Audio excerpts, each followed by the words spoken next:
An HDD is a data storage device that lives inside the computer. It has spinning disks inside where data is stored magnetically.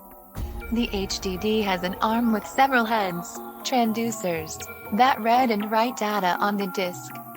It is similar to how a turntable array.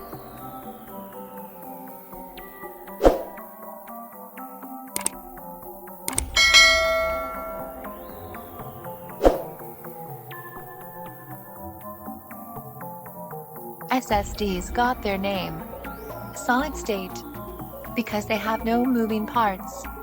In an SSD, all data is stored in integrated circuits.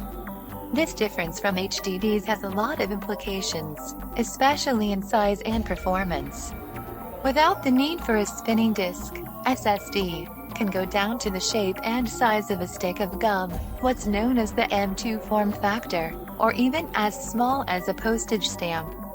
Their capacity or how much data they can hold varies, making them flexible for smaller devices, such as slim laptops, CONV, or 2-in-1s. And SSDs dramatically reduce access time since users don't have to wait for platter rotation to start up.